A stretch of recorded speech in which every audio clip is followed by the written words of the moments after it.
Hot news: U.S. government shutdown, a timeline. Trump News Al Jazeera. Al Jazeera breaks down the U.S. partial government shutdown day by day as it hits the one-month mark. The partial U.S. government shutdown hit the one-month mark on Monday, with no signs of it ending anytime soon. Since before it started, there have been public feuds, high-stakes meetings, threats, and rallies.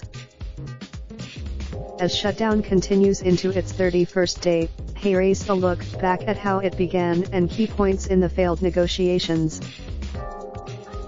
Trump: he would be proud to shut down the government for border. The Senate passes short-term spending bill that would keep the government open through the first week of February. The bill is sent to after signs from the White House that the administration had found an alternative way to pay for a border wall. Trump says he won't sign the Senate version of the spending bill. The House adds more than $5 billion in funding for a wall to their own version of the bill, sending the legislation back to the Senate. Senate Republican leadership failed to get enough votes to pass House bill.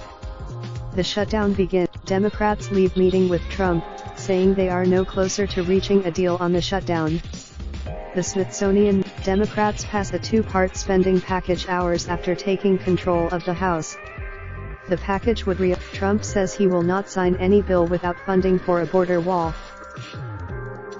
After meeting with congressional leaders, Trump says he could declare a national emergency to circumvent Congress to build the border wall. He also tells Democratic leaders that he is prepared to keep the government closed for months or even years.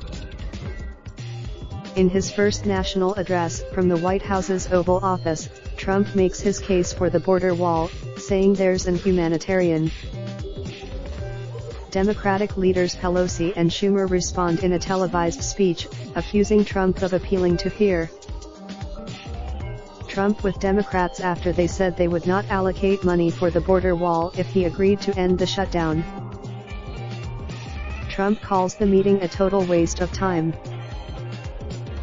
Trump renews his threat that he may declare a national emergency to build the wall on the border as he visits McAllen, Texas, to bolster his case that the country is facing a crisis at the border. The House passes individualized spending bills to reopen specific departments and agencies. The bills are sent. Some 800,000 federal employees miss their first paycheck. About half are. As shutdown hits the day 22 mark, it becomes the longest in U.S. history. There have been 20 other shutdowns since the modern budgeting process began. Previously, Trump rejects Republican Senator Lindsey Graham's proposal to reopen the government without wall funding and allow for wall funding talks to continue. The senior Pelosi and other Democrats call for Trump to delay his scheduled State of the Union address until after the government shutdown. The annual speech. Trump also signs off on a congressional bill that guarantees back pay for government workers affected by the shutdown. Trump cancels a Pelosi-led trip of Democrats to Belgium, Egypt, and Afghanistan after the Speaker demanded the president delay his State of the Union. In a letter sent to Pelosi, Trump says she could still fly commercial if she wanted. Pelosi's team. State Department employees are instructed to go back to work at least for now. The department said Trump to temporarily extend protections for young undocumented individuals brought to the country as children, as well as that of temporary protection status holders in exchange for border wall funding. Before the plan is officially announced, Democrats say it is unacceptable and inadequate, calling it a.